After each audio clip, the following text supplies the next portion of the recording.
Uhayyikum jami'an bitahiyyatil Islam tahiyyatan mubarakatan min indillah. Assalamualaikum warahmatullahi wabarakatuh.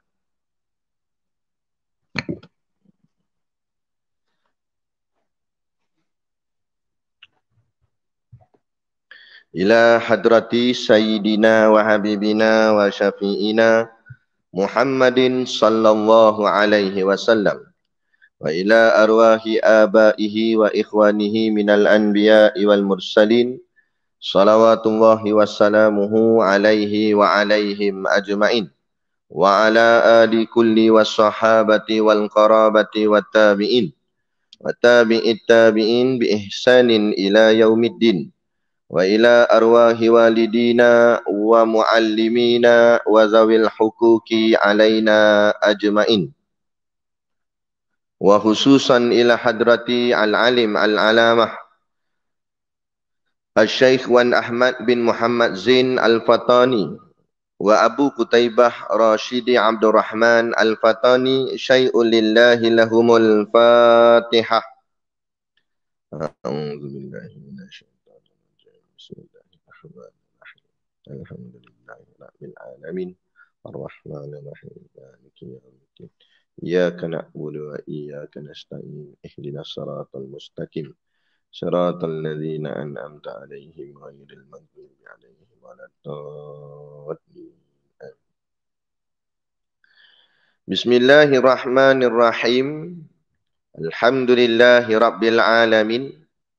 Wassalatu wassalamu ala ashrafil anbiya'i wal mursalin wa ala alihi wa sahbihi ajma'in. Subhanaka la ilma lana illa ma 'allamtana innaka antal alimul hakim. Rabbi shrah li sadri wa yassir li amri wahlul 'uqdatam min lisani yafqahu qawli. Wala haula wala quwwata illa billahil aliyyil azim. Amma ba'. Tamu-tamu sekali, kita merafakkan setinggi-tinggi kesyukuran kehadirat Subhanahu wa ta'ala yang dengan limpah dan kurnianya diizin oleh Allah Subhanahu wa ta'ala pada kita pada pagi ini untuk sama-sama kita menyambung kitab kita iaitu Faridatul Faraid. Yang moga-moga dengan pengajian ini akan mengukuhkan lagi keimanan dan keyakinan kita kepada Allah Subhanahu wa ta'ala. Maka dengan pengukuhan itulah kita dikira layak untuk dimuliakan Allah, berada di dalam syurganya nanti di hari akhirat kelak, insya-Allah. Amin ya rabbal alamin. Yang saya hormati mudir juga pengasas Sahibul Bait Al-Fadil Ustaz Azhan beserta ahli keluarganya dan juga ahli jawatan kuasanya yang menjayakan program-program ilmiah agama di tempat ini, dan yang amat-amat disanjungi para asatizah, alim-alim ulama, tuan-tuan guru, ustaz ataupun ustazah, khususnya guru kita, tuan guru kita yang baru selesai menyampaikan ilmu beliau, berkongsikan ilmu beliau kepada kita, iaitu tuan guru Ustaz Ibrahim Star. Dan kepada yang lain asatizah, jika ada salah dan silap mohon ditegur kepada hamba yang fakir dalam bidang ilmu ini. Sekiranya apa yang disampaikan dan dikongsikan ada salah dan silapnya, yang kita kasihi ayah-ayah, ibu-ibu, pemuda-pemudi, muslimin dan muslimat yang dirahmati Allah sekalian. Baik, kita sambung pengajian kitab kita. Hari ini ramai absen. Cuti. Kan? Menyambut birthday Agong. Agaknya dia pergi istana. Oh, durian ni ya? Oh. Baik, kita sambung kitab kita Faridatul Faraid. Kita sambung di rukun iman kan? Tenang.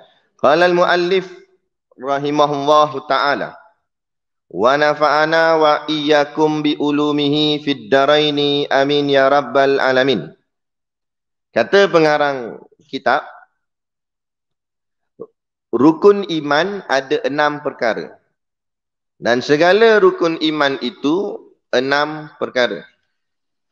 Pertama, beriman, artinya percaya dengan Allah Ta'ala. Kedua, beriman dengan malaikatnya. Ketiga, beriman dengan segala kitabnya. Keempat, beriman dengan segala rasulnya. Kelima, beriman dengan hari yang kesudahan. Keenam, beriman dengan qadarnya, baiknya dan jahatnya.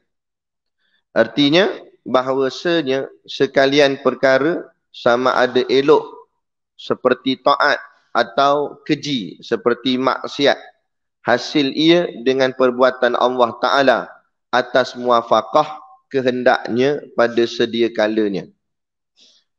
Itu takrif ihsan. Baik. Kita nak membahaskan tentang rukun iman. Mana datang rukun iman ni? Ulama reka ke macam mana? Pandangan ulama ke macam mana? Okay? Jadi rukun iman ni dia ada nas. Nas dia bukan ayat Quran, tapi hadis. Hadis Nabi sallallahu alaihi wasallam. Termasuk rukun Islam dan juga ihsan. Saya ringkaskanlah, kalau ikut hadisnya panjang kalau kita nak baca. Itu mungkin kita belajar lain kali lah, belajar dalam ilmu hadis. Sesuai lah. Ini sebab kita nak fokuskan akan maknanya sahaja. Satu hari sedang Nabi dan sahabat-sahabat duduk-duduk lah. Nabi mungkin tengah menyampaikan ilmu dengan sahabat ke. Kemudian datang satu orang lelaki yang tak dikenali. Cuma yang peliknya, lelaki ni datang-datang terus duduk depan Nabi. Paling depan sekali. Sehingga dalam hadis sebut, lutut bertemu lutut. Bila kan duduk bersila. Jadi lutut bertemu lutut tu maknanya dekat ke jauh? Dekat sungguh. Tu duduk depan Nabi. Contoh ni contoh bayang sajalah. Macam kita tengah sembang-sembang gini.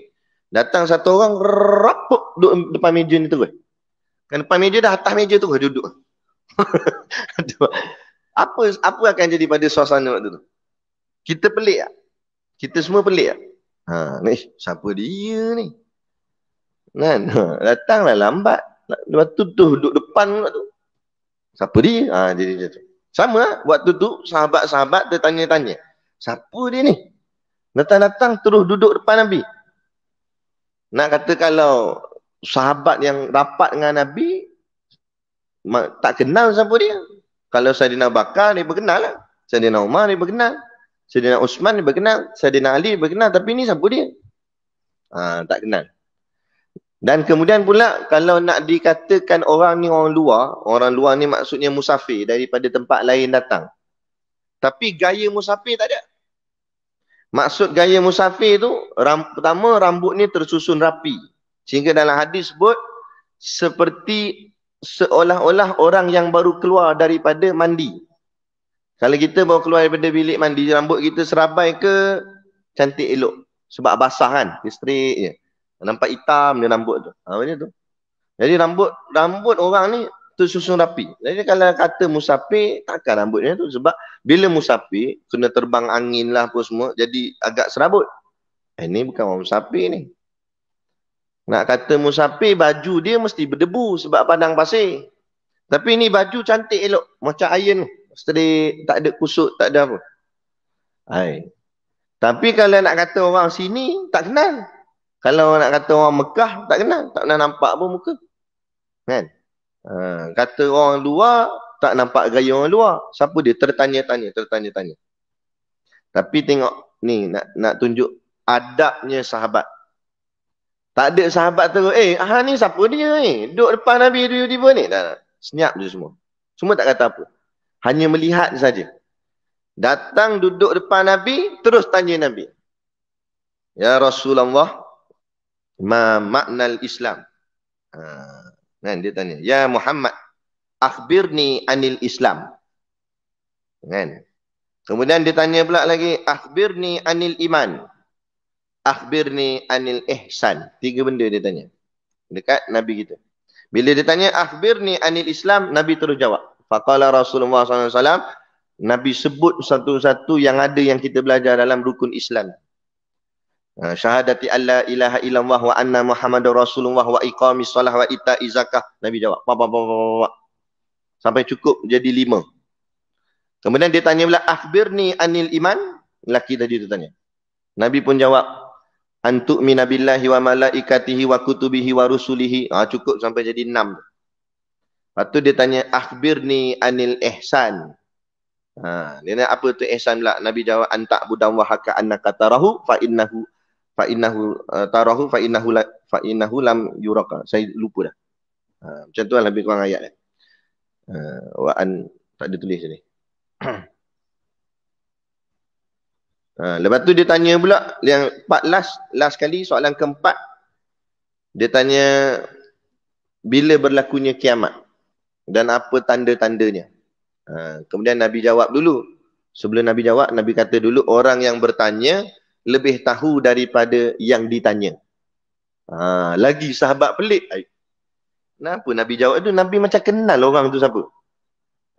Macam mana Nabi kenal, kami tak kenal? Sedangkan selalu duduk dengan Nabi. Kan? Lepas tu baru Nabi jawab.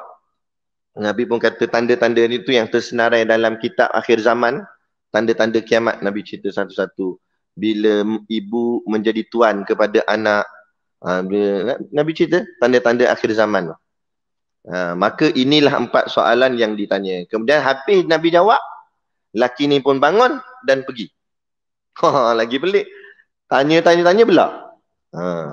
Lepas tu habis dah majlis, baru sahabat tanya. Nampak? Ini juga adab. Kan? Habis majlis, macam tadi kan. Habis baru ustaz tanya. Ada soalan, macam tu. Tu dia punya adab dalam majlis. Sebenarnya apa saja yang berlaku pada Nabi dan sahabat, itu menjadi ilmu kepada kita. Segala-galanya.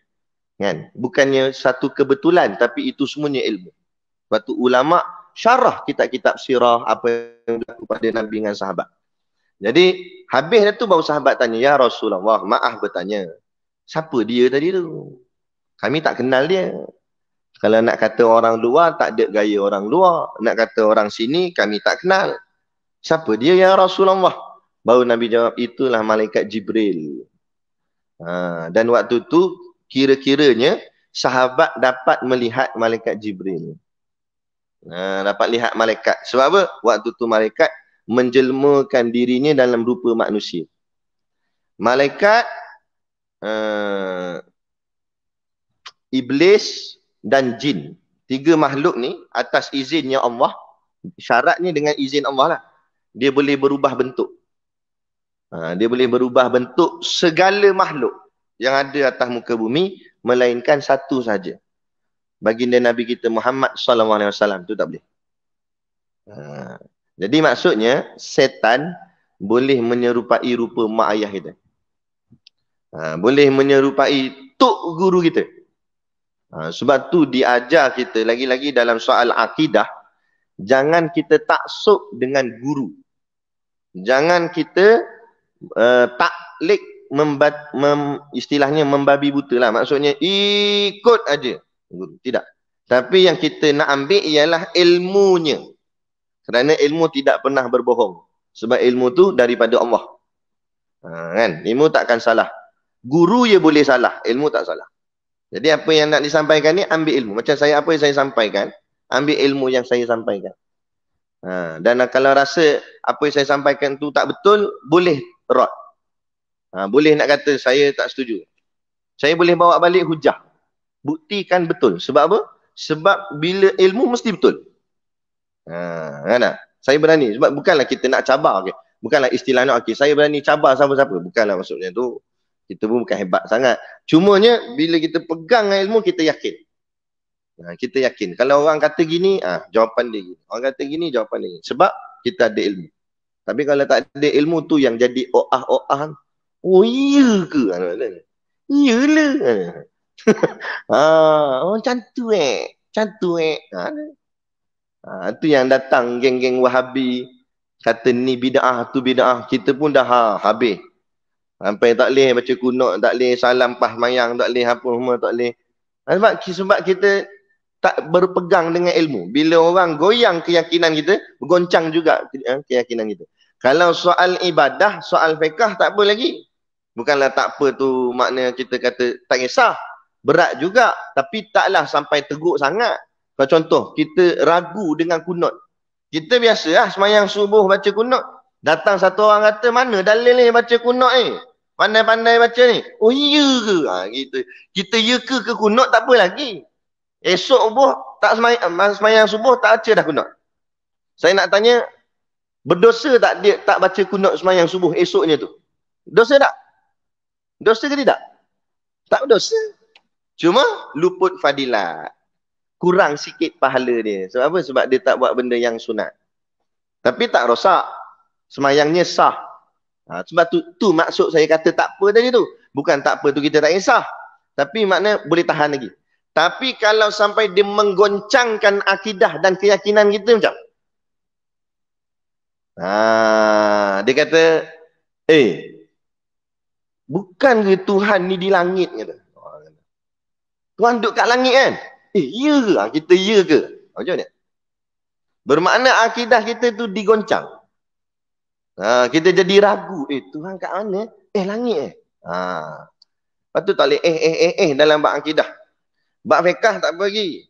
Tapi dalam bab akidah bila kita ragu-ragu, bermakna keimanan kita tak sempurna. Kalau sekadar tak sempurna boleh tahan. Tapi kalau mardud ditolak macam.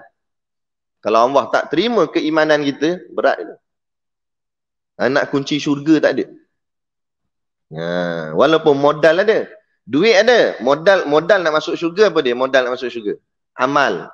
Semayang kita. Tu modal lah tu. Semayang kita, puasa kita. Kan? Ni nak masuk korban ni.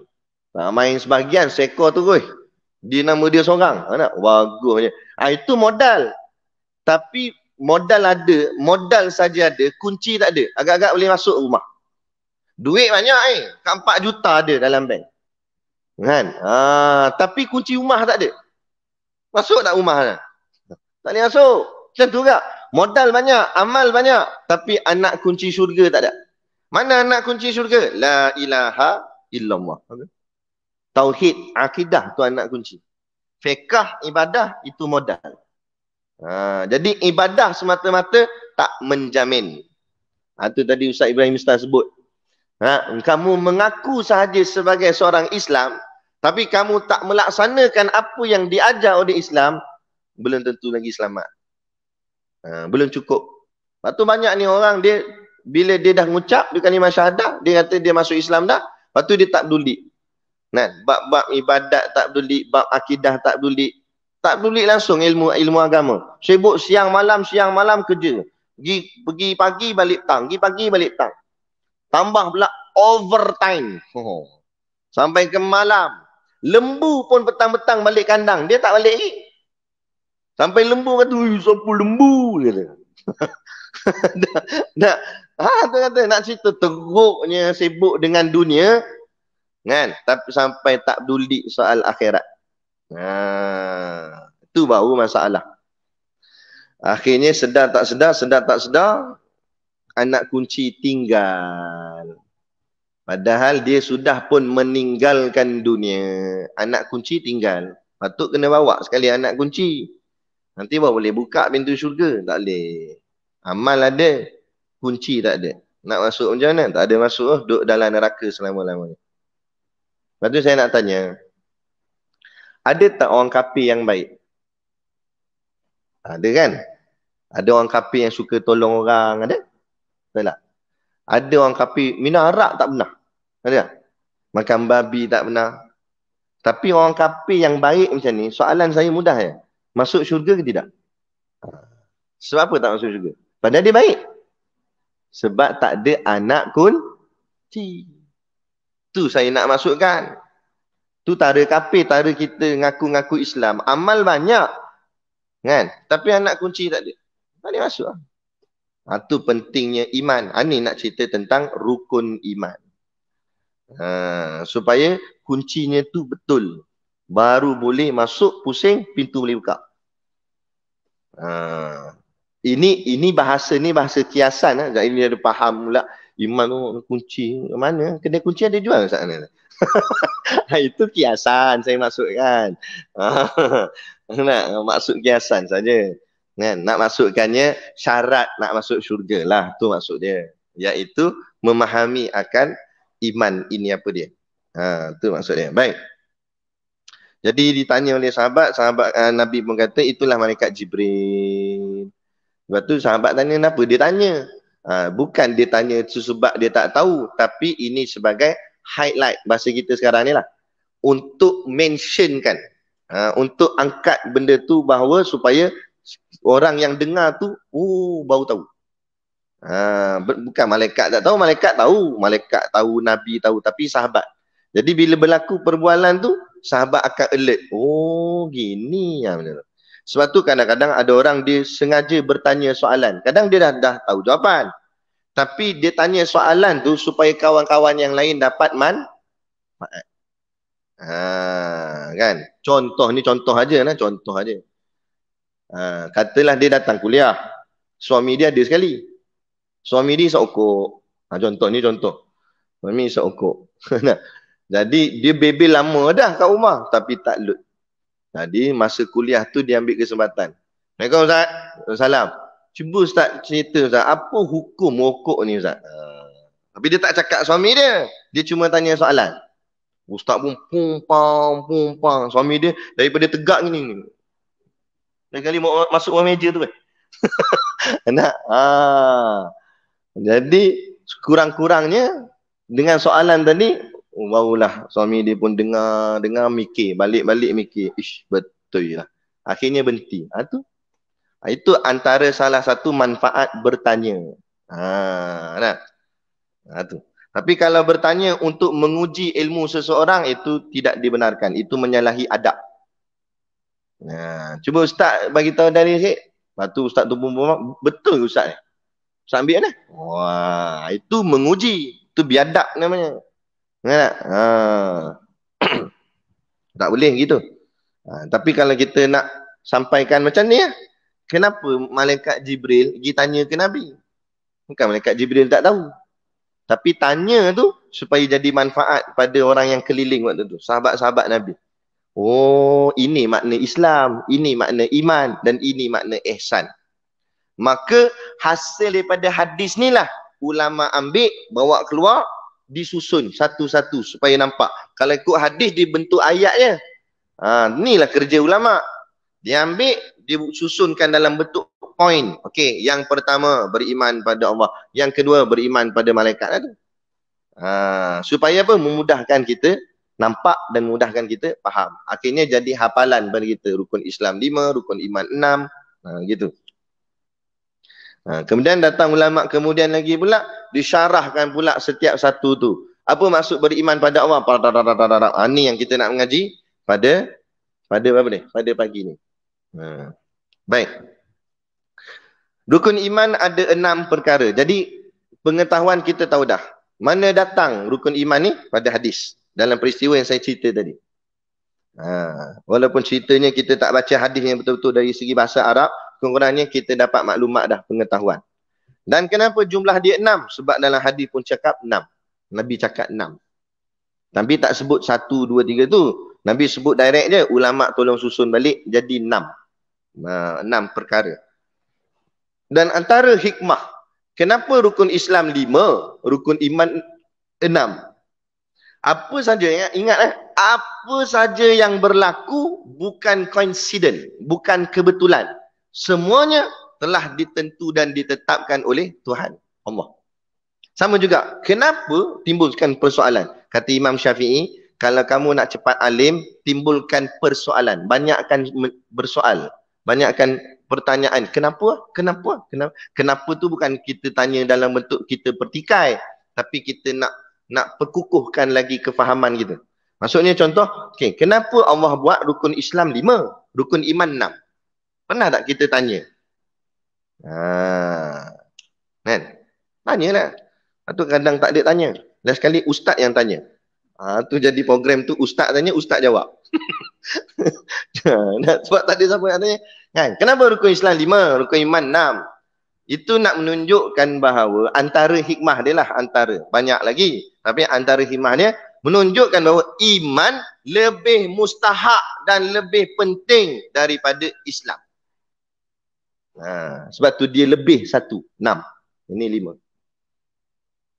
Sebab apa pula lebih penting? Sebab yang kita nak bawa ni iman. Nak bawa balik jumpa Allah tu iman. Syarat nak masuk syurga tu iman. Bukan Islam. Tu kena faham dari situ. Ingat tak? Iman tu yang paling mustahak, paling penting. Tetapi walaupun begitu, untuk mendapat iman mesti ada Islam. Dia tak boleh datang sendiri iman tu tiba-tiba tanpa Islam. Tak boleh. Sebab tu Nabi bawa apa? Nabi bawa agama Islam. Daripada hasil Islam itulah lahirnya iman. Macam tu. Dalam contoh konsep kita boleh guna pakai konsep buah. Tu Allah jadikan alam ni semua ada kaitan dengan agama. So kita tengok buah. Buah ni dia ada kulit dan dia ada isi. Kulit tu ibaratnya Islam tadi. Isinya itu ibarat iman. Mana ada buah terus isi tanpa kulit? Lihat. Macam mana nak hasilkan isi kalau kulitnya tak ada? Macam buah durian kan. Kita nak dapat isi yang manis tu, kena ada kulit dia dulu untuk melindungi isi tu. Mana boleh tiba-tiba tergantung atas pokok, isi tu. Benda apa kuning tu? Isi tu. Mana tak pernah berlaku lagi lah. Tapi mesti ada kulit ni. Kalau di kedai tu memang dia dah cabut kulit, dia jual isi je. Kan? Tak, ni asal. Tak ada. Biasanya ada isi dan ada kulitnya. Nak dapat isi, kena ada kulit. Tapi yang kita nak ambil nanti apa? Yang kita nak makan nanti apa? Kulit ke isi? Isi. Tak ada kerja makan kulit. Darah mulut-mulut dengan duri kokok gitu kekal. Tak boleh. Sama juga. Yang kita nak bawa balik bertemu Allah ni, sembahyang ke pahala sembahyang? Dia jawab. Pahala sembahyang, bukan sembahyang. Sembahyang habis. Kita sembahyang ni habis sembahyang tu. Tapi pahalanya tu yang nak dikekalkan sampai untuk dipersembahkan kepada Allah di hari akhirat nanti. Sebab tu kalau orang kata, tak apa, janji semayang. Kalau janji semayang tapi tak menghasilkan pahala, apa guna semayang? Sebab tu tak boleh janji semayang. Tapi kena mendirikan semayang. Sebab tu dalam perkataan solat, selalunya Allah akan menggunakan perkataan koma di hadapan. Aqimus solah, iqamatis solah. Mesti ada koma. Koma maksud apa? Mendirikan semayang. Maknanya bukan semata-mata kamu semayang, tapi kamu kena mendirikan semayang. Apa maksud mendirikan semayang? Meletakkan hak-hak semayang. Bukan sekadar kamu semayang ikut-ikutan saja. Tapi kamu kena faham kenapa kamu kena semayang. Apa hak semayang? Apa bacaannya? Apa yang penada? Apa rukunnya? Apa sunatnya? Itu kena tahu. Kena belajar. Macam tadi Ustaz Ibrahim Ustaz kata, tak madai kamu ngaku-ngaku Islam, tapi kamu kena mengaji tentang Islam. Apa tu semayang, apa tu puasa. Ni jadi adat-adat hari ni orang buat ibadat sebab ikut-ikutan sahaja. Dia tak faham apa-apa. Semayang main semayang. Tu yang tahiyat akhir kepala sengit. Tu yang nak bagi salam hangguk kepala. Tu kata Ustaz Ibrahim tadi. Siapa yang suruh hangguk? Bawa dalil daripada mana-mana kitab kata disunatkan. Sebelum salam disunatkan kamu hangguk kepala sehingga tercampak songkokmu ke depan. Ada. Hangguk kuat. Ngalahkan Jepun. Ambil mana? Sebenarnya bukan hangguk. Sebenarnya diajar dalam kitab sunat melihat tempat sujud. Itu sebenarnya. Kita bagi salam. Assalamualaikum warahmatullahi. Bila kita pandang depan balik, kadang-kadang kepala kita tu straight ke atas. Nak ambil sunat tu. Mana sunat? Melihat tempat sujud. Kita pun tengok tempat sujud. Bila tengok tempat sujud, kepala kan tunduk sikit. Tak ada orang nak tengok tempat sujud, dia jeling bawah macam ni. Jarang lah. Biasa bila tengok dengan kepala gerak. Tu yang jadi tengok tu. Assalamualaikum warahmatullahi wabarakatuh. Itu ilmunya. Tapi kadang-kadang bila kita tak mengaji, tengok orang buat, kena hangguk. Kawan tu sikit je tunduk dia. Gini. Mana tempat sujud dia nak tengok tu? Teruk sangat. Sebab apa? Bila tak mengaji, dia ikut-ikut sahaja. Tu kata taklid tadi. Membabi buta. Ikut aja. Tapi kalau fiqah tadi macam Ustaz Ibrahim menjawab tadi lah. Kalau dia ikut-ikut je, tapi sampai tak membatalkan solat, tak bergerak 3 kali berturut-turut, sah semayang dia. Cuma nampak apa? Nampak bodoh lah. Nampak sangat tak mengaji. Nah, itu saja. Tapi semayang sah. Itu masalah fiqah saya cakap. Masalah fiqah, kalau kita ikut-ikut orang, sah lagi. Cuma nampak macam tak reti. Tapi kalau akidah, dia tak boleh ikut-ikut. Bahaya ikut-ikut. Orang tu, sembah Tobekong, ikut gak sembah Tobekong. Habislah rosak kita. Lepas tu dalam masalah akidah, taklid bahaya. Sehingga ada ulama yang syadid, yang pandangan dia keras, dia kata siapa taklid jadi kafir. Boleh jadi kafir. Sebab dia duduk dalam bahaya. Berat. Sebab takut-takut dia ikut orang yang salah. Jadi, beberapa ramai ni ikut ayah pin. Ikut ayah pin. Bukan mak rempit. Kalau mak rempit kita tak pelik sangat. Peguam, doktor. Hebat-hebat carrier. Kan? Tapi ikut. Sebab apa? Sebab ni goncang iman dia. Dia tak ada ilmu. Dia tak mengaji tentang akidah. Bila kawan tu cakap gini, mudah percaya. Tu masalah itu. Kita orang Melayu ni cepat sangat percaya. Lepas tu bangsa, skim cepat kaya, bangsa mana paling banyak masuk? Melayu. Awang tubuh kopiah sikit, ustaz, takkan tak betul. Ustaz, apa tu cerita Piramli? Dia buat bomoh tu. Pulut kuning gitu. Nampak? Pakai kopiah sikit, nampak, juruh ni, bagus ni, ada janggut sikit. Padahal bomoh temberang. Piramli buat cerita dah, tunjuk contoh. Ada. Tu. Mudah-mudah percaya. Sebab tu kita kena ada ilmu. Bila ada ilmu, baru kita boleh ukur mana hitam, mana putih. Dan yang kedua, ada ilmu saja pun tak jadi juga. Sebab bila ada ilmu tapi tak ikhlas, ilmu tu dia boleh pusing. Yang halal dia kata haram, yang haram dia kata halal. Jadi syarat kedua pula ikhlas. Berilmu dan ikhlas dalam beramal. Barulah dia ni paling kuat, tak boleh buat apa. Setan pun tak lut. Kan? Sebab orangnya ikhlas, orangnya mengaji. Gitu. Baik. Itu dia 6 perkara sebab menunjukkan iman lebih penting. Tapi nak dapat iman mesti ada Islam. Jadi tak boleh juga kita abaikan Islam. Yang kita nak makan isi durian, tapi tak apa tidak nak dapat isi durian kena ada kulit durian. Jadi kulit durian kita tak boleh abai.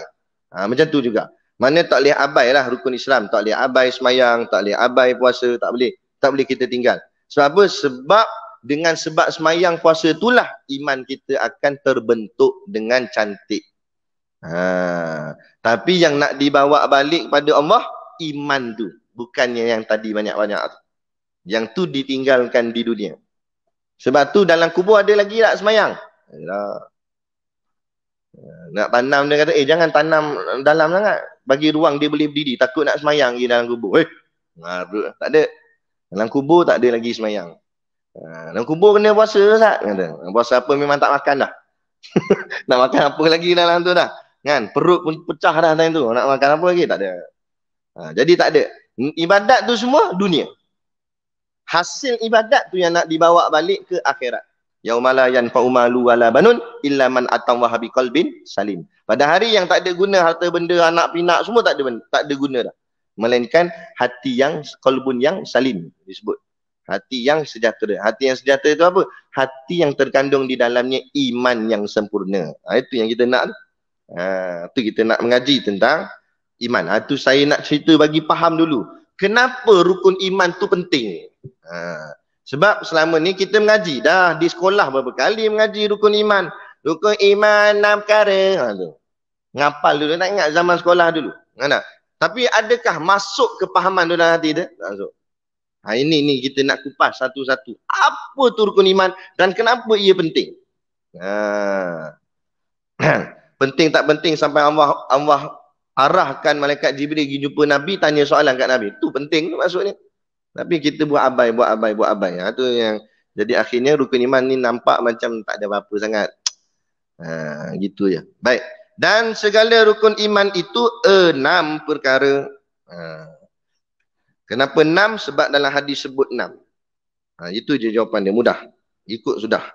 Dan kenapa dia lebih daripada rukun Islam? Sebab dia lebih nak menunjukkan itu dia lebih utama, lebih penting.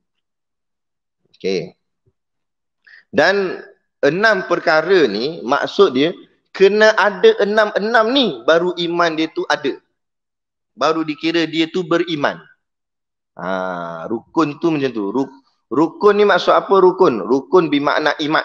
Rukun ni maknanya tiang. Kita ibaratkan macam iman tu macam sebuah bangunan. Macam bangunan ni namanya bangunan ni iman contoh.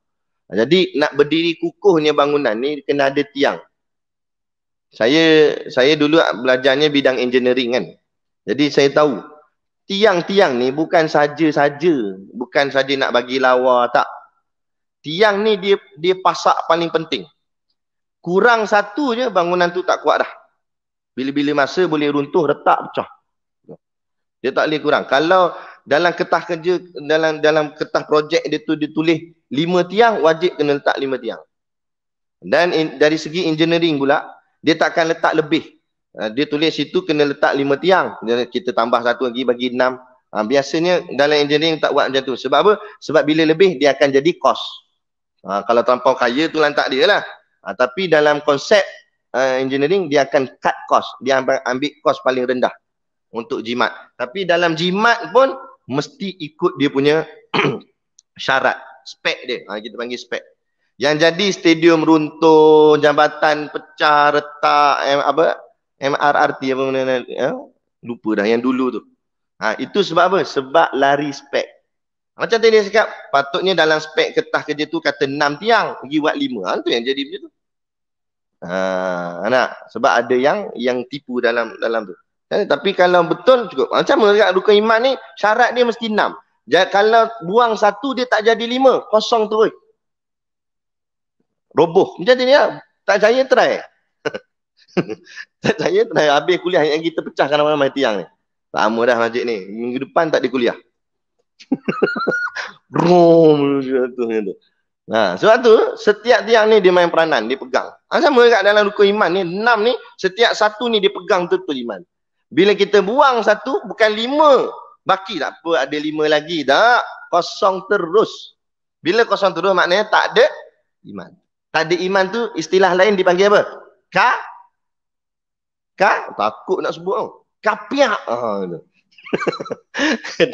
Kan? Kafir, jadi kafir. Tu berat. Sebab tu kita kena belajar. Apa tujuan belajar? Supaya kita jangan jadi kafir. Jadi kita kena tahu setiap satu tu apa dia. Baik. Pertama, beriman. Ertinya percaya. Okay. Iman ni asal perkataan amana ataupun amana. Maknanya kalau asalnya aman lah. Aman ni tenang, satu benda yang tenang. Kemudian amin. Amin tu maknanya yang dipercayai. Kan Rasulullah digelarkan nama Nabi dengan gelaran Al-Amin. Mana yang dipercayai. Jadi itulah asal perkataan iman, iaitu iman tu maknanya percaya. Dari perkataan amanah tu jugalah lahirnya perkataan amanah. Kan amanah kan maknanya orang yang jujur, yang dipercayai. Iman tu maknanya percaya. Percaya apa? Yang pertama, percaya dengan Allah Ta'ala. Okey, apa maksud percaya dengan Allah Ta'ala? Okey, artinya percaya dengan Allah, artinya percaya dengan apa yang dikatakan oleh Allah. Dikatakan oleh Allah tu maksud apa? Firman Allah. Sebab itulah ulama jawab, siapa tolak ayat Quran, tak payah kata sepotong ayat, satu huruf dia tolak, kafir. Bukan kita nak mengkafirkan orang, tidak. Dia ni kafir, dia ni bukan. Tapi ini hujah dia. Sebab apa hujah dia? Makna beriman pada Allah ialah percaya dengan Allah. Makna percaya dengan Allah ialah percaya dengan kata-kata Allah. Kata-kata Allah tu firman Allah lah. Firman Allah tu duduk mana? Al-Quran. Jadi siapa yang tolak isi Quran, artinya tolak kata-kata Allah. Tolak kata-kata Allah artinya tak percaya dengan Allah. Tak percaya dengan Allah artinya tidak beriman dengan Allah. Tak beriman tu maknanya kafir. Walaupun dia percaya dengan malaikat, kitab-kitab yang nombor 2, 3, 4 semua dia percaya. Tadi saya sebut dah, buang satu tinggal kosong. Tu sebab jadi yang dululah panas isu kafir mengkafir tu. Bukan kita mengkafirkan orang. Cuma kita kata, mu tolak hukum Allah. Tolak ayat Allah. Allah sebut dalam Quran, tilka hududullah. Ini hukum aku. Tiba-tiba kita kata, hudud tak boleh dilaksanakan di dalam negara kita. Mana tak percaya dengan hukum Allah. Tak percaya tu tak beriman lah. Tak beriman, kafir lah. Tapi kalau dia kata, kita nak buat, cuma, ada cuma. Dia tangguh-tangguh, dia buat lambat 50 tahun lebih dah merdeka, apa susah lagi nak buat, nak kaji dulu, nak itu ni. Kalau melambat-lambatkan hukumnya jadi fasik, berdosa. Kalau sengaja. Tapi kalau dia dah rancang plan memang nak buat sungguh, cuma dia kena susun betul-betul dulu apa semua, tu tak apa lagi, tergantung atas Allah. Sebab kewajipan ini dipanggil istilahnya wajibun wasi'un, kewajipan yang dipanjangkan. Contoh macam sembahyang. Wajibnya sembahyang bukan mesti awal waktu. Awal waktu tu afdal. Tu kena faham situ. Tapi tempoh sembahyang dalam tempoh dia lah. Contoh Zuhur. Zuhur masuk ke apa? 1:30. Asar pula 4:30. Dari 1:30, 4:30 itulah itu tempoh waktu sembahyang Zuhur. Dia nak sembahyang 1:30 ngam-ngam tepat, masuk azan terus sembahyang, atau dia nak sembahyang pukul 2 boleh, pukul 3 boleh, pukul 4 boleh lagi. Tapi ulama jawab, bila dah dekat betul-betul dengan waktu asar, itu dipanggil waktu tahrim. Tahrim ni maknanya haram. Bukan dia haram sembahyang, dia tetap kena sembahyang tapi berdosa. Kenapa? Terlalu melambatkan sembahyang. Tapi kalau berlaku masyaqqah, itu dimaaf. Itu dimaaf, dia hujungkan sembahyang sebab berlaku contoh orang sakit. Bila dia sakit, dia nak kerak-kerak pergi bilik air ambil uduk jadi susah. Maka dibolehkan dalam agama, dia mentakhirkan solat dan mengawalkan solat kedua. Contoh, Zuhur dia semayang hujung-hujung, kat pukul asar 4:30 contoh, Zuhur dia semayang 4 suku. Habis dia semayang Zuhur, jadi dia tak payah tunggu lama untuk masuk asar. Jadi masuk je asar, dia terus semayang asar. Nampak macam jamak tapi bukan jamak. Dia cuma dia nak dekatkan sembahyang. Jadi dia tak payah 2 kali pergi ambil uduk. Sebab apa? Sebab uzur. Sebab sakit. Itu dimaaf. Dan orang macam ni ulama jawab, walaupun dia sembahyang hujung waktu, dapat pahala macam awal waktu. Sebab kes dia kes istimewa. Uzur. Oh, saya gitu kat Ustaz, sembahyang lambat kak. Awak uzur? Tertidur. Tidur bukan uzur. Itu kesalahan kita sendiri. Tapi kalau memang kita terlajak, memang juga disebut oleh ulama dimaaf. Kita tak sengaja terlampau letih tertidur, bukan sengaja nak tidur. Dengar azan tidur. Itu bukan. Itu memang tak jadi tu. Dah tahu azan hampir tidur apa. Tak, ini memang buat kerja pak. Contoh mengaji ni lah, mengaji kok senyap itu. Orang semua balik dah tidur sini. Sampai Zuhur.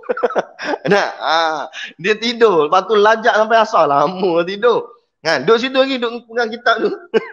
Orang pakat balik, Ustaz Azhan pun balik dah. Dia duduk situ lagi. Sampai asar, lepas dia semayang Zuhur, terlepas semayang Zuhur, maka dimaaf. Tapi syarat, bangun, kena qada semula. Qada balik Zuhur tu. Kalau tak qada, tak dimaaf, dosa tanggung. Gitu. Kerja.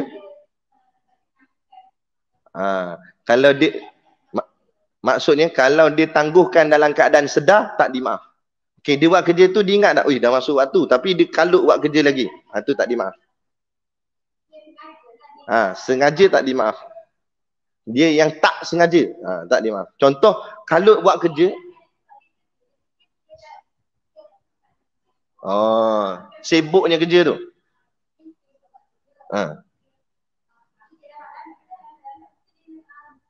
Lepas tu dah terhabis.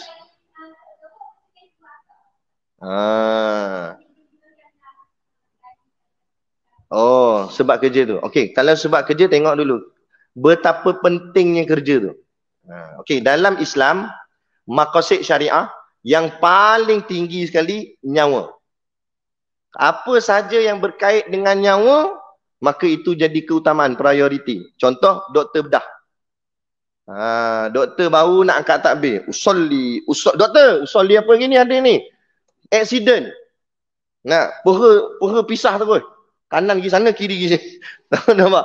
Tolong doktor sambung balik apa semua. Sambung. Masuk labor room. Doktor tak lipat balik sejadah, masuk dalam. Jahit punya benda semua. Nak ubat ni, nak bagi sakit tu. Kan? Lajak-lajak daripada masuk labor room tu, masuk sebelum subuh. Tadi dia nak semayang tu tahajud sebenarnya. Contoh cerita lah. Sebelum subuh masuk. Keluar 12 malam. Straight subuh, zuhur, asar, maghrib, isyak. Habis semua tak semayang. Contoh cerita. Semua tu dimaaf tapi wajib qada. Dia tak berdosa meninggalkan solat waktu tu, tapi dia wajib qada. Sebab apa? Sebab kerja yang dia buat tu melibatkan nyawa. Sekalipun lepas-lepas dah bedah tu keluar-keluar, mati tu kawan tu. Alamak, gagal. Rupanya salah jahit. Yang kanan kiri, kiri kanan. Tadi tu. Ada. Kalut sangat.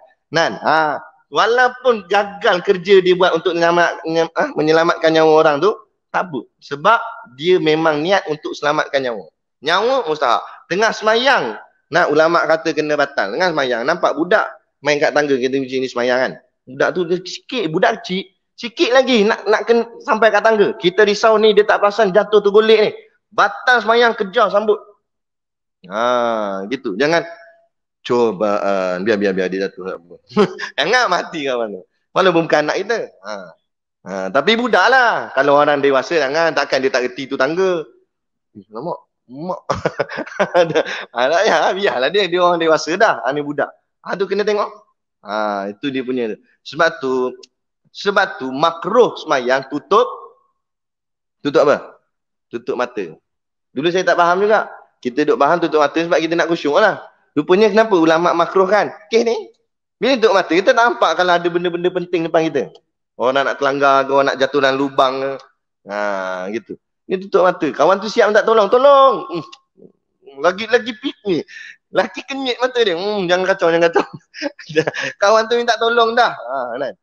Sebab tu dalam semayang, kepala boleh toleh tau. Boleh toleh kepala. Yang tak boleh toleh ni badan.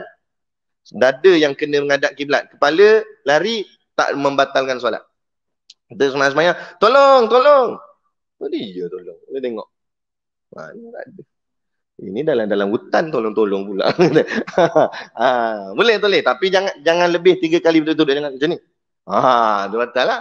Sekali. Ni sekali. Pergi ke depan balik 2.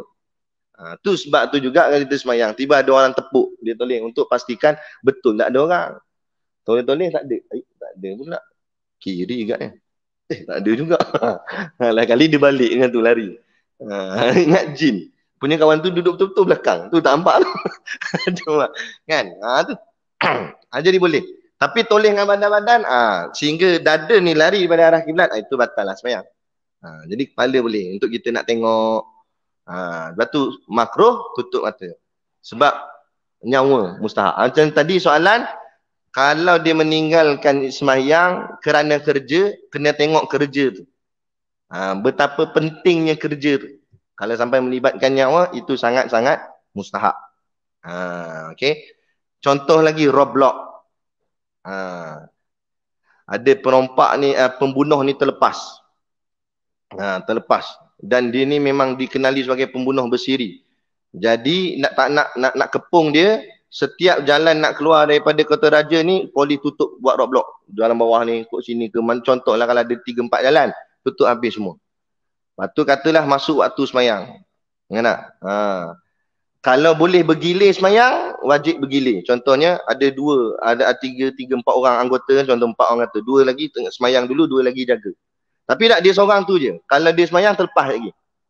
Jadi dia boleh jaga roadblock tu, sementara takut terlepas. Contoh macam tu. Sebab apa? Sebab dia, yang nak ditangkap ni kan pembunuh, melibatkan nyawa. Sebab tu nyawa. Sebab tu nyawa paling mustahak. Tapi tengok pada keadaan lah. Macam tadi kalau 10 orang jaga roadblock, takkan tak boleh 5 orang semayang dulu. Kan? Sementara tunggu tu kan sembang-sembang makan kacang. Daripada makan kacang, baik semayang. Kan? Ini sembang. Semayanglah dulu 5 orang. Mana boleh nak semayang Ustaz? Masjid jauh lah, semayang situ lah. Nah, macam mana tak bentanglah sejadah. Nah, aduh, semua nak kena jajar. Jenuh. Kena pangkat tengok berpaku-paku. Contohlah. Jangan marah. Ditangkap kita ni. Jalan jam teruk. Okey, Ustaz. Untuk manfaat, bukan Ustaz tak tahu. Ustaz tahu dah. Ustaz alim dah. Manfaat orang ramai. Okey, jalan jam. Kan? Jalan jam tengok. Kalau kita boleh semayang, wajib semayang. Contoh kalau kita rasa yakin negara kita memang tak ada motor lalu. Buka pintu semayang pergi tu. Tapi kena tahulah kiblat. Jangan tak tahu kiblat. Kan? Sebab kiblat kena betul. Kalau kiblat tak betul, semayang tu tak terpakai dan kena qada semula. Semayang tu dipanggil solat hormat waktu sahaja. Tu okey. Tapi kalau rasa bahaya ni, kalau buka pintu ni, baru nak buka sikit, boom, motor lalu. Bahaya. Mudarat nyawa. Tengah semayang ni, Allah, pong. Melanggar dengan motor. Trailer ke apa kan. Jadi bila mudarat nyawa, tak payah keluar, duduk dalam kereta. Lepas tu pula, kita wuduk tak ada. Kentut 14 kali lah tadi masa bawa kereta. Klepek bunyi. Wuduk tak ada. Nak ambil air wuduk pakai air wiper tak cukup pula. Contoh, wuduk tak ada, kiblat tak tahu. Kompas tak bawa. Sebab tu seeloknya biar ada kompas dalam kereta. Standby kalau apa-apa hal emergency. Jadi ni semua tak tahu ni, nak buat macam mana ni? Semayang juga menurut mazhab kita Imam Syafi'i. Wajib semayang.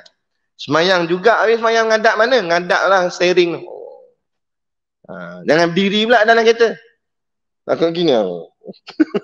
Jangan paksa. Duduk je. Rukuk sikit. Sujud lah. Sujud jangan sampai kat pedal minyak. Sangkut tak boleh naik dah. Kereta dah jalan dah ni. Sikit. Sambil tu kereta jalan tekan minyak. Boleh. Sambil mandu pegang steering. Kan jam kan kadang di jalan sikit. Jangan buat jauh macam ni. Orang belakang pen. Mayang. Jangan tu. Nak jalan. Pegang steering. Tak apa tekan minyak. Jalan. Itu dipanggil solat hormat waktu. Nanti bila kita dah sampai tempat yang aman. Contoh. Tiba dalam jam tu ada RNR. Masuk tepi. Pergi RNR. Ambil wuduk betul-betul. Semayang balik betul-betul. Ganti yang tadi. Walaupun dah luput waktu. Alhamdulillah lah. Ana baru balik daripada Janda Baik Pahang. Daurah kitab Sahih Bukhari dengan Syekh Nuruddin Al-Banjari Al-Makki. Nanti Syekh Nuruddin nak datang tempat kita Perak. Jadi baca kitab hadis tu, Syekh Nuruddin dia sebut pasal semayang atas kenderaan. Khususnya semayang naik kapal terbang orang pergi umrah.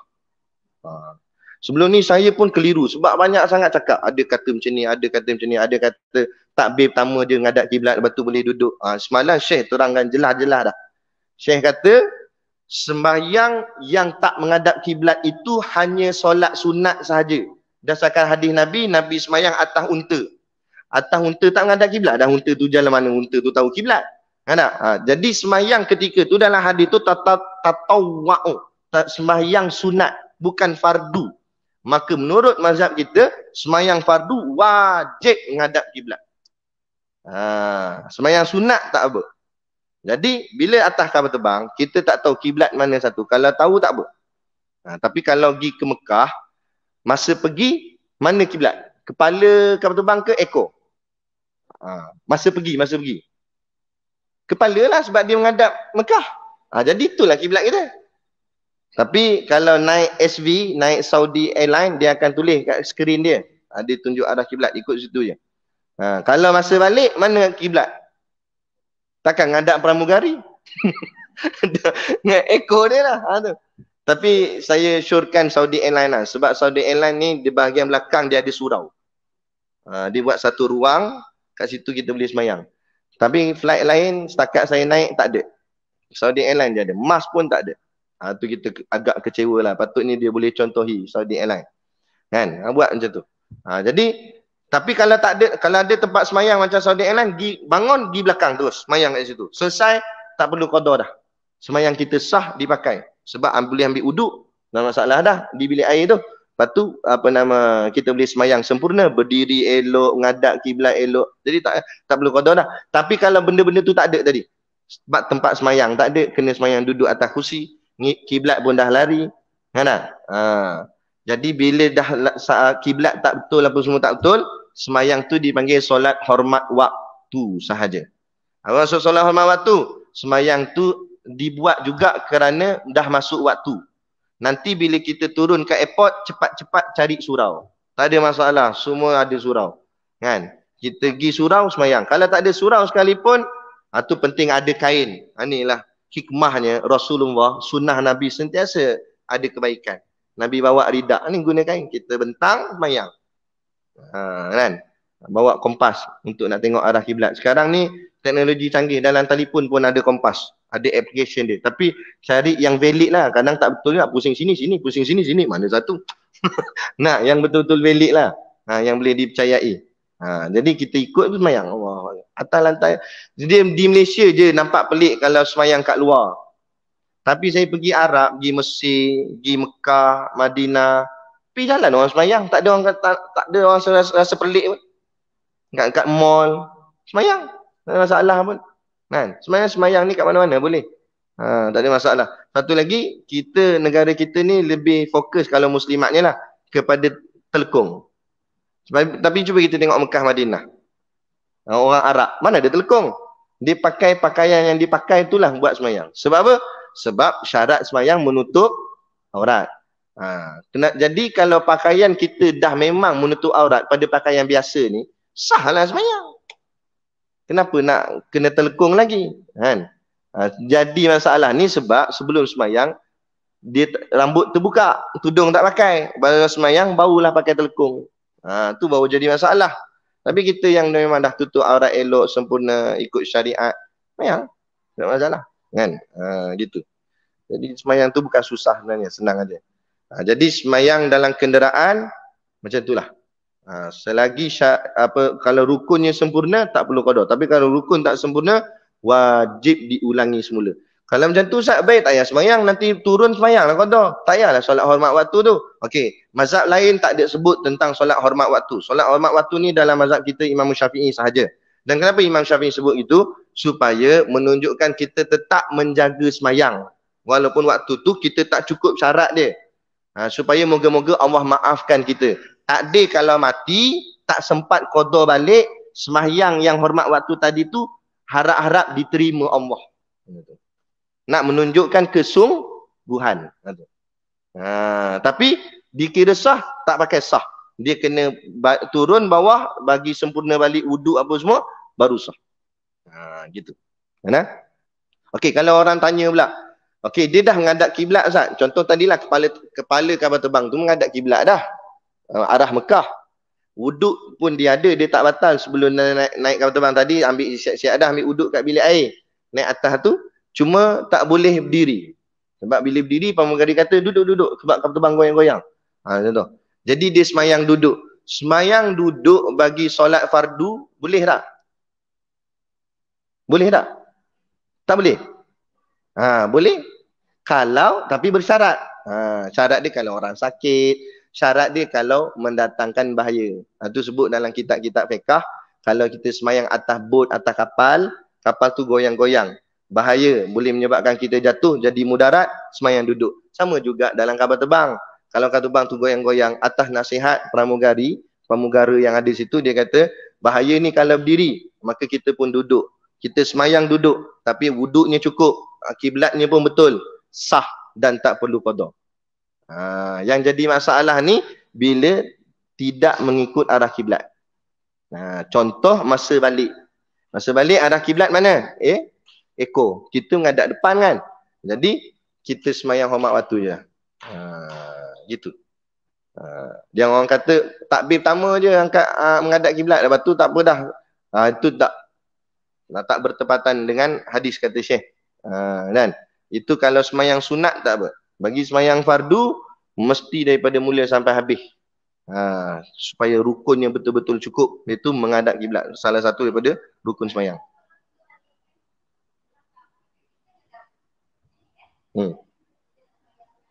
Tak menghadap kiblat. Ialah itu yang kena qada balik. Semayang tu hormat waktu saja. Hormat waktu saja. Tapi tetap kena semayang. Jangan dengkur tidur orang. Nak main tu tidur aja. Tak semayang pun. Kena semayang juga. So, hormat waktu. Boleh. Tak ada wuduk dalam keadaan junub sekalipun, contoh kan. Haid tak adalah, haid memang tak semayang dah. Junub lah, lepas tu tak menghadap kiblat. Tu dia tak cukup syarat. Bila tak cukup syarat, maka dia dipanggil solat hormat waktu sahaja. Tapi wajib qada. Dan wajib qada ni taklah turun-turun tu terus kena semayang. Dia tadilah wasiun, dia ada ruang.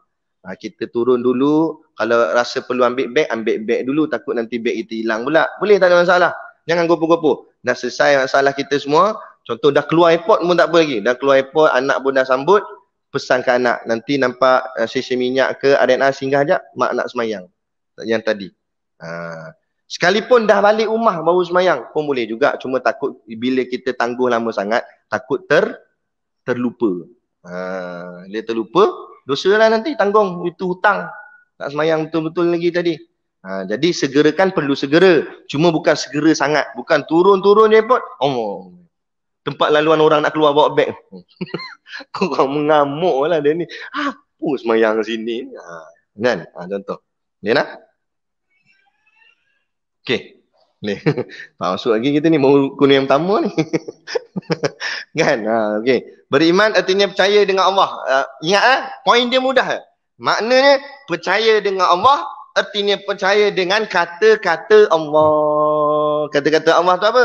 Firman Allah, yakni ayat Quran. Tambah sikit lagi hadis qudsi. Walaupun nama ni, sebab tu kita kena faham hadis ni bukan semestinya perkataan Rasulullah sahaja.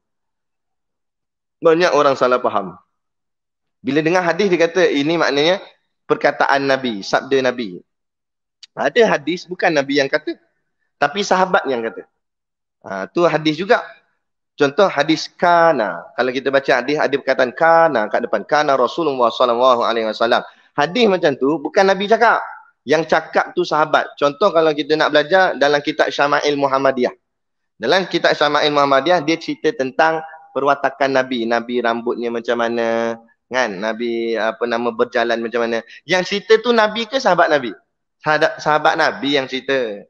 Abdullah ibnu Mas'ud yang cerita. Macam tu. Jadi dia cerita tu pasal siapa? Pasal Nabi. Sebab cerita pasal Nabi jadi hadis. Walaupun yang kalam tu, yang cakap tu kan Nabi. Sahabat yang cakap. Tapi dia cakap pasal siapa? Pasal Nabi. Jadi hadis. Sebab tu hadis ni ada jenis-jenis dia. Itu kena mengaji ilmu hadis lah pula. Kan? Sama juga hadis qudsi. Hadis qudsi ni Nabi yang cakap. Tapi hakikat yang berkata Allah. Allah yang kata. Tapi Nabi sampaikan. Sebab tu dalam hadis qudsi dia akan guna perkataan aku. Aku mencipta hamba-Ku, contoh. Aku di situ bukan maksud Nabi. Aku tu Allah. Tapi yang cakap tu Nabi. Faham? Itu dipanggil hadis qudsi. Hadis qudsi ni lepas ayat Quran. Dia punya level tinggi dia. Jadi dalam kategori hadis qudsi paling tinggi sekali. Sebab yang cakap tu Allah. Cuma dia tak masuk dalam jadi ayat Quran. Sebab ayat Quran ni yang mana Allah suruh masukkan baru jadi ayat Quran. Gitu. Sebab kalau hadis dia bukan boleh tapi dia kadang-kadang perkataan tu berubah. Janji makna ni sama. Kan? Tapi kalau ayat Quran tak, dia mesti tepat. Dia tak boleh berubah. Cuma berubah dari segi lajah pembacaan saja. Itu dipanggil qiraat. Tu panjang nak cerita. Tapi yang penting sekarang ni kita nak masukkan sini. Berarti beriman pada Allah, artinya percaya dengan Allah itu dengan makna percaya dengan kalam-kalam Allah, firman Allah, perkataan Allah. Itu kunci yang kita kena pegang. Okey? Yang keduanya, kita ambil sampai kedua, lepas tu kita hentilah. Yang keduanya, beriman dengan malaikatnya. Apa maksud beriman dengan malaikat? Arti beriman dengan malaikat, pertama sekali, kita percaya bahawa malaikat itu ada. Yang tu dulu, maujud. Sebab malaikat-malaikat ni benda yang ghaib. Okey, apa makna ghaib? Ingat pula poin dia. Makna ghaib ada dua poin. Yang pertama, tak boleh dilihat dengan mata kepala. Melainkan dengan izin Allah lah. Tapi kalau Allah tak izin, memang kita tak nampak malaikat, roh dan sebagainya. Tak boleh dilihat dengan mata kepala. Yang kedua, tak boleh dibayangkan dengan akal fikiran. Contoh, kita belajar, malaikat dicipta daripada cahaya. Kita pun tengok lampu. Macam ni kot. Tak. Dia lebih hebat daripada tu lagi. Macam mana? Wallahu a'lam. Tak mampu kita nak bayangkan dalam pemikiran kita. Tapi kita bayang-bayang gitu je lah. Tapi apa kita bayang tu tidak setepatnya. Kita cuma fikir-fikir gitu je. Tapi hakikat sebenar, wallahu a'lam. Sampai masa ni nanti, tak payah jauh lah. Masa mati nampak dah malaikat. Datang satu makhluk, saya nak cerita pun tak tahu sebab saya pun tak pernah jumpa ni. Dia datang. Datang, tanya, siapa ni? Sayalah Israel, dia kata. Apa El? Apa El? Nah, malaikat maut lah. Masa tu baru kita tahu macam mana malaikat maut ni. Selama ni kita dengar di kuliah je, malaikat maut gini. Tapi rupa sebenar kita tak pernah tengok. Masa tu nampak dah. Masa saat nak mati tu. Masa tu iman ni tinggi sangat lah. Sebab tu Nabi kata, berimanlah betul-betul sebelum nyawa sampai di kerongkongan. Kerana waktu tu dah tertutup pintu.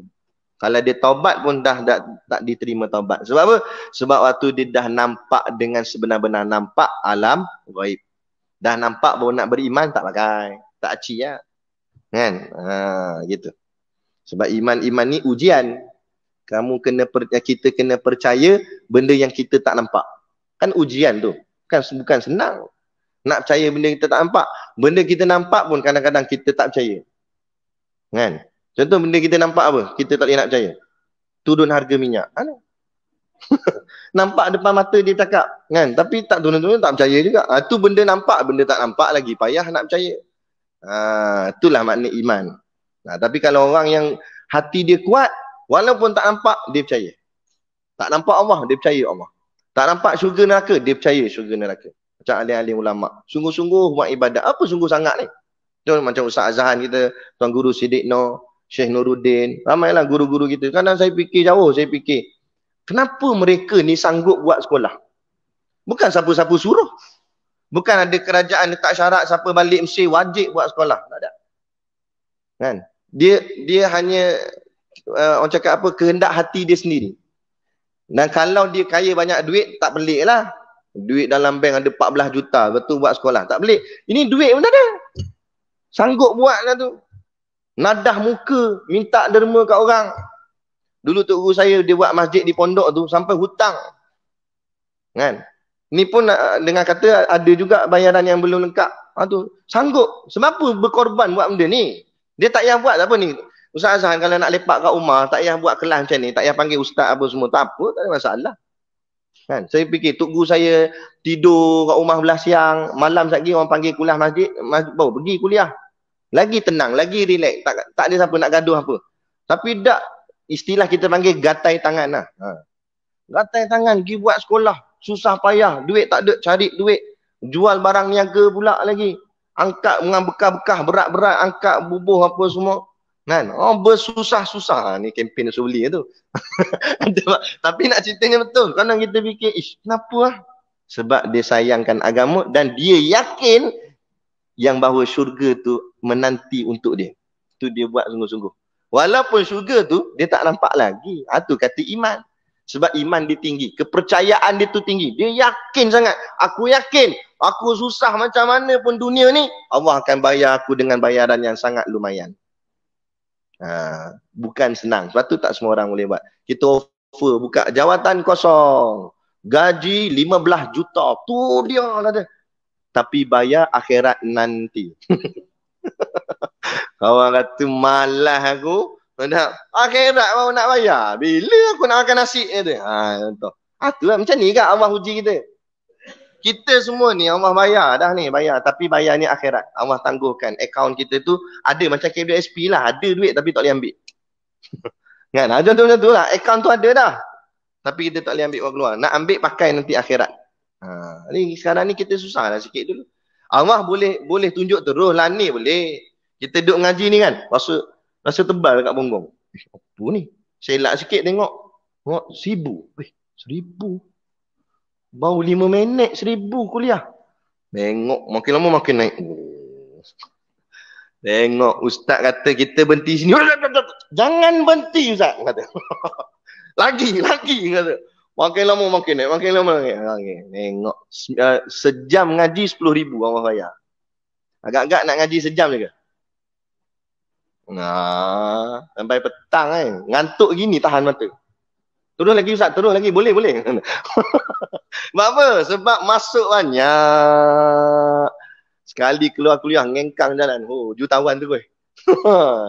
Itu namanya jutawan akhirat. Tapi Allah simpan benda tu. Sebab liyabluwakum ayyukum ahsanu amala.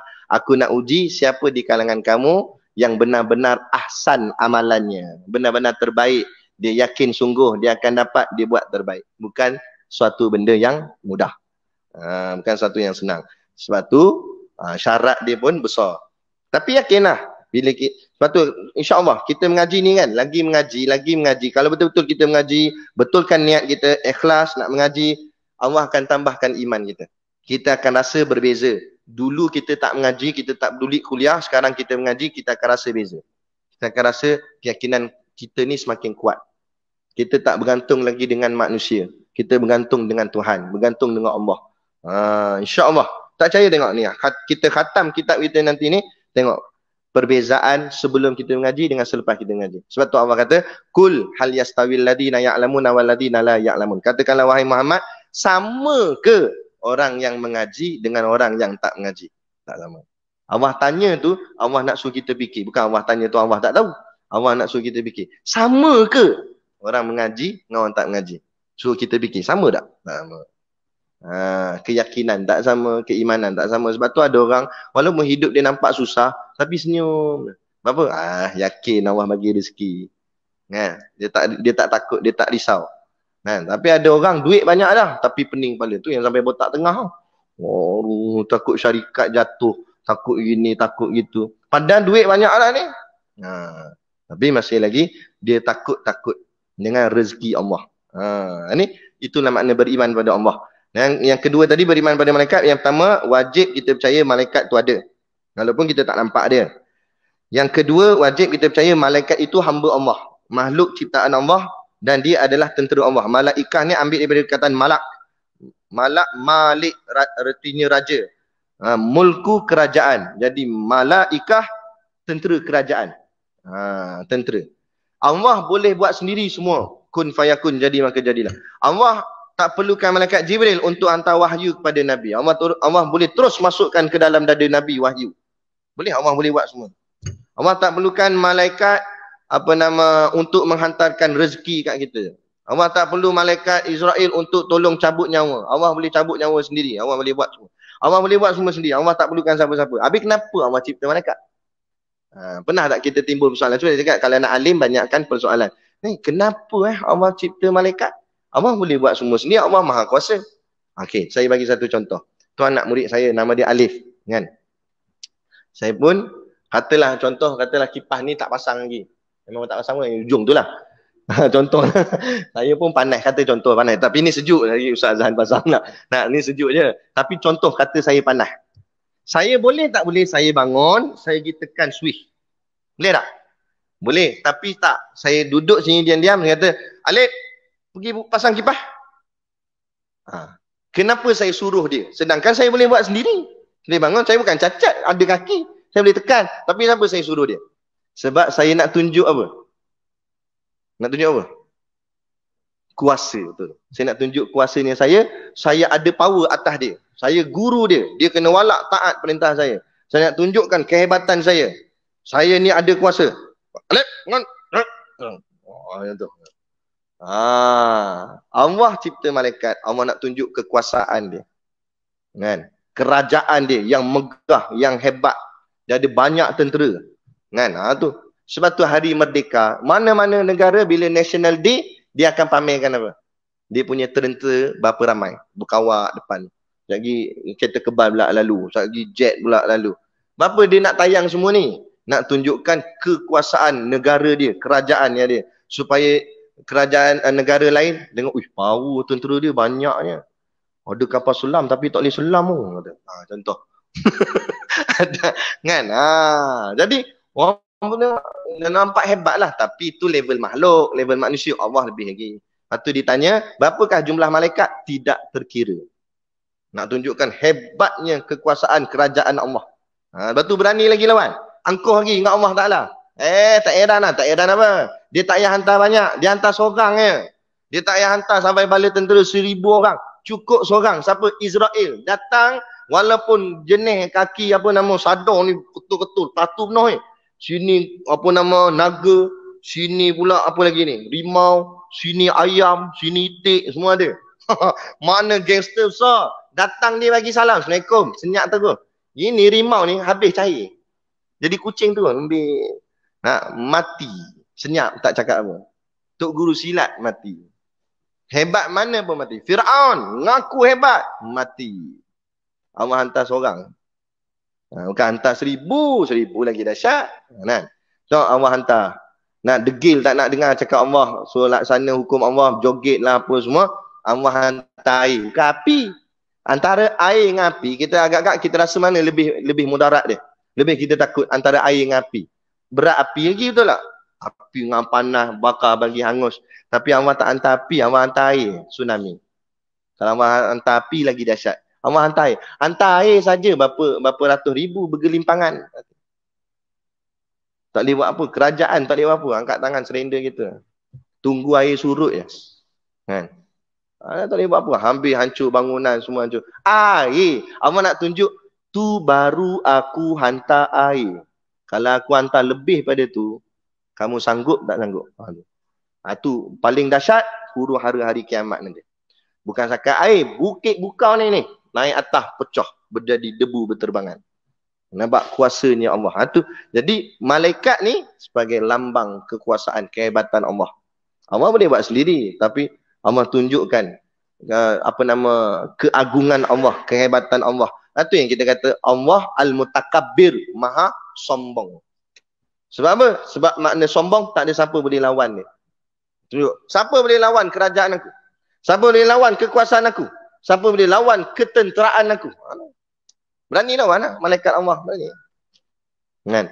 Dulu dalam kitab Bustanul Arifin ada satu hadis mengatakan siapa yang pergi menuntut ilmu, datang malaikat akan mengembangkan sayap, mendoakan para penuntut ilmu, diampunkan Allah. Macam kita sekarang ni atas masjid ni ada malaikat. Tapi kita tak nampak. Kalau nampak dengan saya lompat.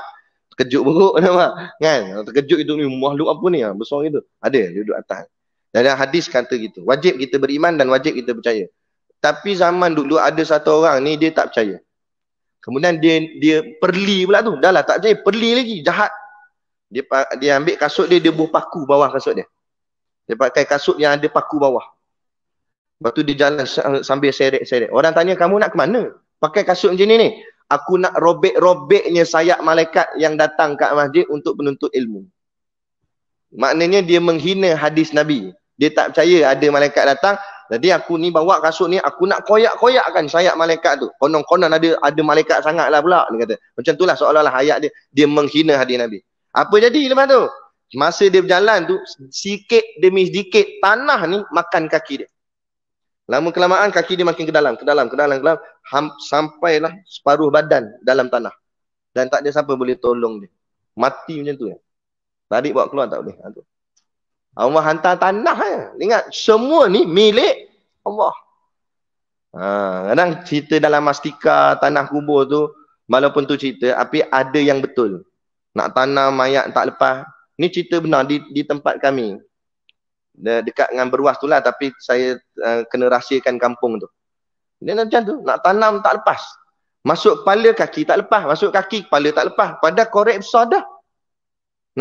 Korek lain, bagi besar lagi. Kali ni betul-betul besar, kereta pun boleh masuk. Okey, masa tu, besar sangat dah lah. Memang boleh masuk. Tapi tak dalam pula. Berapa tak dalam? Ada dahan. Bukan dahan, apa panggil? Akar pokok besar.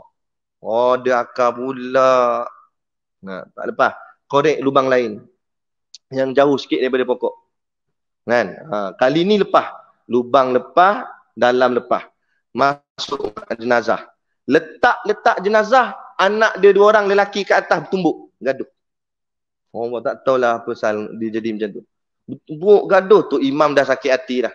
Dia ni panas tengah hari dah ni. Tok Imam naik atas, hampa buat sendiri ya. Aku nak tanam mayat ayah hampa, gaduh pula atas ni. Hampa buat sendiri. Nak balik Tok Imam, baru dia pujuk-pujuk balik. Lain kali Tok Imam dah tak ada mood lah. Selesaikan yang wajib je lah. Campak-campak tanah. Baca lebih kurang, talqin. Ringkas-ringkas gitu je. Nak belah macam tu je. Tak tahulah. Kan? Saya tanya juga, dia dulu orang dia macam mana? Katanya Tok Guru silat. Tapi tak tahulah apa dia buat dulu sebab orang yang sama-sama tua dengan dia banyak dah tak ada. Ni cerita orang lama dulu lah. Dia mati pun masa tu dah tua sangat. Cumanya bukan kita nak buka aib dia, tapi kita ambil iktibar. Ingat, jangan kita sombong atas muka bumi Allah kerana segala ini milik Allah. Allah boleh arahkan makhluk-makhluk Allah ni. Kamu sempitkan kubur dia, habis. Allah suruh, Allah bagi arahan kat bumi, kat tanah. Kan? Jangan terima dia. Tak muat dah pula nak masuk. Sebab mu milik Allah. Jangan angkuh, jangan sombong dengan Allah. Kan? Ini cakap sampai tak ingat. Tak kenal siapa Tuhan. Itu beriman dengan malaikat. Jadi wajib kita percaya dah. Dan kita kena kenal 10 malaikat yang utama. Paling-paling kurang. Walaupun kata ulama, walau tak tahu tugas dia apa, paling tidak kenal namanya. Sekarang dah mudah dan senang kerana kumpulan Raihan dah buat lagu. Kita ni kadang nak ngapal ni, kalau straight payah. Bila berlagu senang. Sebab tu diajar di tahfiz-tahfiz, bila budak-budak hafal Quran, diajar dengan berlagu baca dia.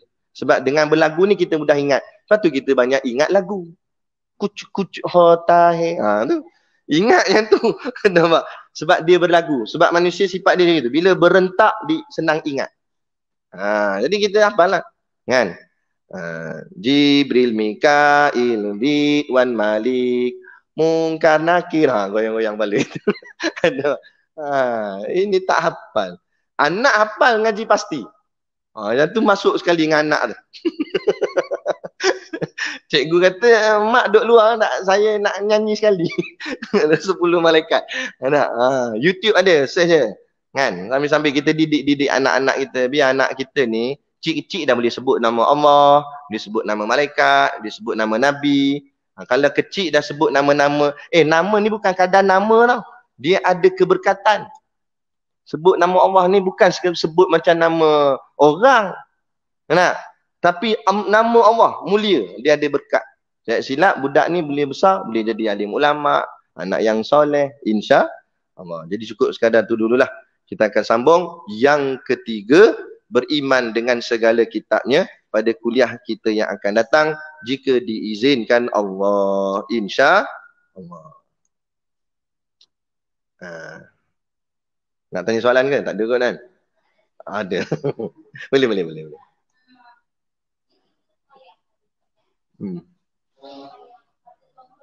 Okey, baik. Ya.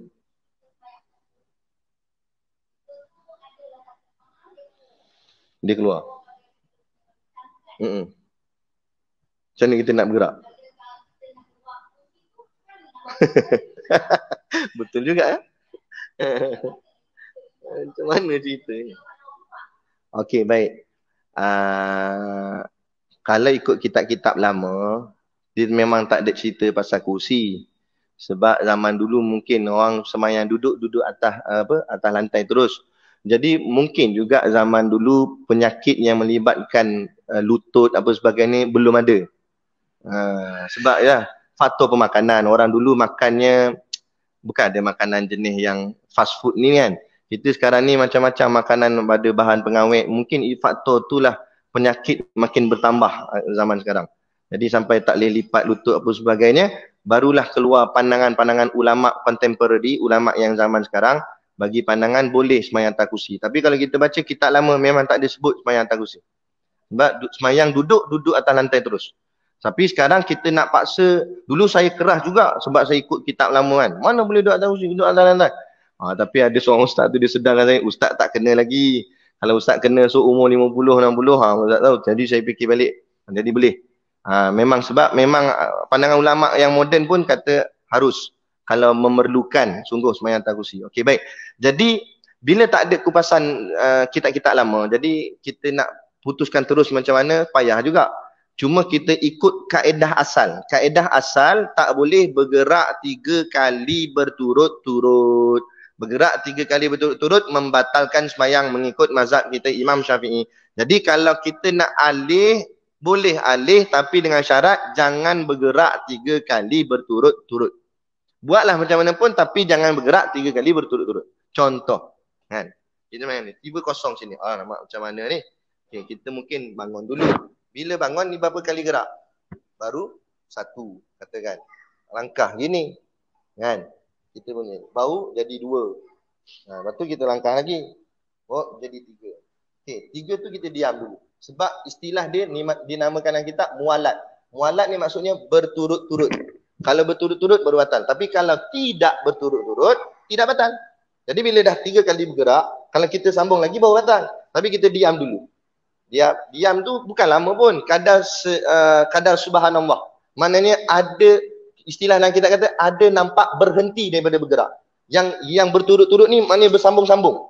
Tanpa berhenti. Itu baru dikira berturut-turut. Tapi kalau kita berhenti sekejap, okay, dah putus berturut-turut tu, kita pernah guna satu tangan, okey, satu tangan ni bergerak, baru 1. Kita pun tarik kursi ni ke belakang, contoh. Payah pula kursi ni. Contoh. 2. Lepas tu kita pun letak balik 3. Tu, tapi jangan duduk-duduk sebab dah 3 dah. Putuskan dulu berturut-turut tu. Bila dah berhenti sekejap, baru tu duduk pula. Tapi duduk tengok dulu sebab takut alih tu tak kena. Alih dah alih, tapi pelajak kawan sebelah. Duduk-duduk jatuh belakang. Menoleh kepala boleh, badan tak boleh. Kita nak tengok kursi tu kan. Pusing kepala. Tapi pastikan badan tak bergerak. Ni lah. Jangan. Jatuh. Tu badan teralih. Tapi sikit-sikit tu dimaaf lagi lah. Bukanlah macam keras sangat. Macam tu. Sekira-kira. Agama ni bukanlah ketat sangat dan bukan longgar sangat. Jadi, kaedahnya itu. Kalau nak alih, pastikan jangan bergerak 3 kali berturut-turut. Itulah. Tapi kalau rasa payah, duduk diam situ dah. Sebab berpisah, ada gap tak membatalkan solat. Dia jauh dengan jemaah ni 300 hasta baru tak boleh ikut jemaah. Tapi ini bukan 300 hasta, sebelah gitu. Dia seorang ni belah. Jadi tak batalkan jemaah dan semayang kita sah kalau kita semayang sampai habis sekalipun. Cuma lah ulama kata bila ada gap antara jemaah kan syaitan duduk. Syaitan duduk tu supaya semayang kita jangan diganggu. Itu saja, tapi tak membatalkan semayang pun. Cuma jemaah tu tak berapa cantik. Tapi ini kes istimewa, ini masyakah, ini kesusahan. Jadi Islam bila terlampau susah dimaaf. Jadi kalau katakanlah sebab ada gap syaitan akan duduk, kita harap-harap Allah, bukan kita sengaja nak biarkan syaitan duduk. Tapi kita susah. Allah faham, Allah tahu, Allah lebih tahu. Jadi gitu. Jadi dalam agama ni jangan keras sangat, jangan lembut sangat. Macam tu lah. Jangan sampai buat tak kisah langsung pun tak boleh juga. Kan? Jangan sampai terlampau kena juga alih juga, tak betul juga. Pandai-pandailah tengok pada keadaan. Jadi kita semayang tu, mana tahu nanti ada orang lain dia baru lepas ambil uduk, dia masuk, ada kosong, dia pun masuk. Selesai masalah kita. Tak masalah. Gitu.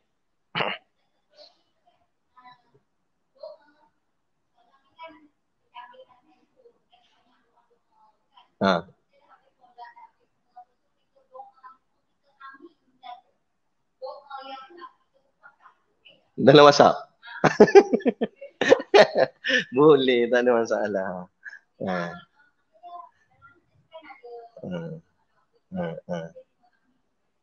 Boleh tapi tidak afdal lah. Boleh tapi tidak afdal. Sebab doa ni maksudnya permintaan. Kita amin tu maksudnya kita menyetujui permintaan tu. Contoh dalam video tu, ya Allah ampunkan dosa ibu bapa kami. Kita pun amin. Maksud amin tu, ya Allah saya setuju dengan apa dia cakap. Saya nak juga apa yang dia cakap tu. Dia yang dia cakap tu, takkan Allah tak dengar. Allah maha mendengar. Cuma dari segi afdal, kurang afdal. Sebab apa kurang afdal? Sebab benda yang doa tu adalah alat komunikasi. Bukannya manusia betul. Tapi walaupun begitu, asal yang bercakap tu siapa? Rakaman tu. Manusia betul kan? Ustaz dalam video tu. Jadi ustaz tu doa. Sebenarnya ustaz tu yang doa. Cuma dalam bentuk alat. Gitu. Dia kurang afdal je lah. Paling afdal, doa secara terbuka ini mana orangnya betul. Lagi afdal doa kita sendiri betul-betul. Daripada hati kita sendiri. Tapi nak doa jemaah pun boleh, tak ada masalah.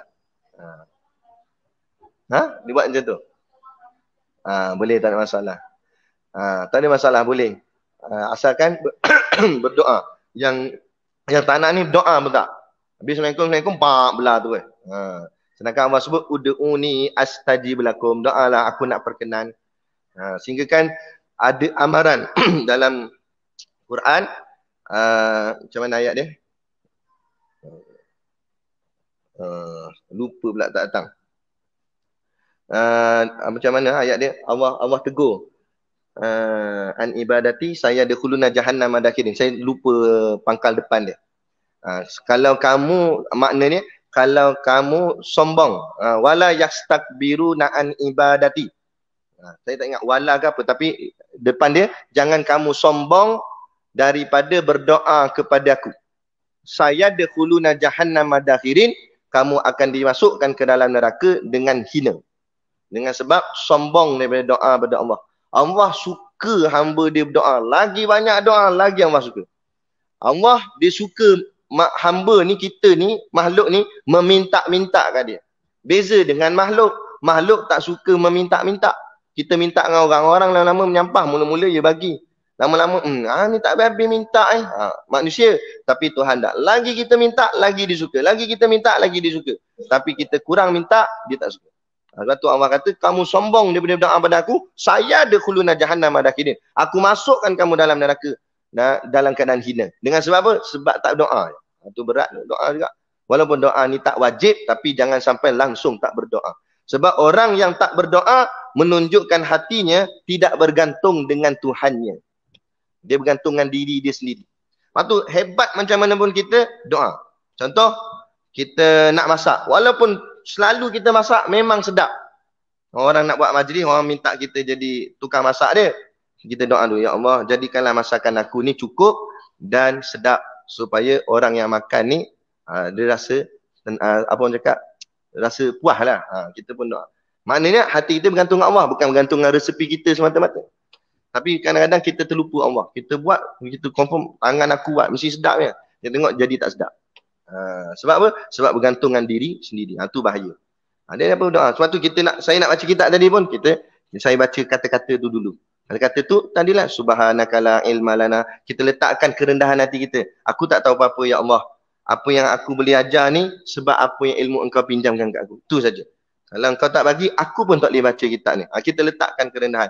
Walaupun kita kata, aku ngaji dah kitab ni. Jangan confident. Macam pergi Mekah Madinah, kadang-kadang orang mulut celupa. Aku 14 kali pergi dah. Tak heran, tak ada mutawif, tak apa. Allah tunjuk dia pergi sesat. Walaupun 14 kali pergi, tak jumpa jalan balik. Itu jangan sombong dengan Allah. Jadi itu maksud berdoa. Doalah, tak ada masalah. Okey. Lagi? Tak ada kot. Sama. Jadi kita tangguh majlis kita pada tengah hari ini dan kita jumpa balik insya-Allah minggu depan lah. Start ada kan? Minggu depan kita sambung kitab kita. Kalau tak ada apa-apa masalah lah. Jadi insya-Allah cukup sekadar tu. Wabillahi taufiq wal hidayah. Assalamualaikum warahmatullahi wabarakatuh. A'udzubillahi minasyaitonirrajim. Bismillahirrahmanirrahim. Alhamdulillahirabbil alamin. Wassalatu wassalamu ala asyrafil anbiya'i wal mursalin wa ala alihi wa sahbihi ajma'in.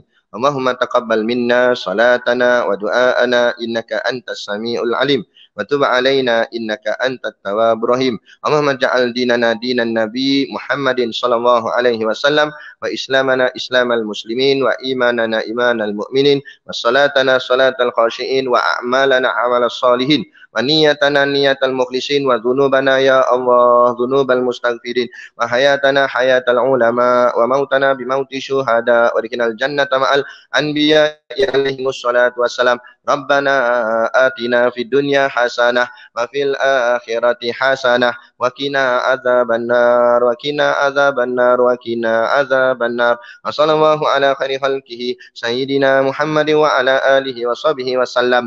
Subhana rabbika rabbil izzati amma yasifun wa salamun alal mursalin walhamdulillahi rabbil alamin. Amin ya rabbal alamin. Taqabbalallahu minna wa minkum. Takbir.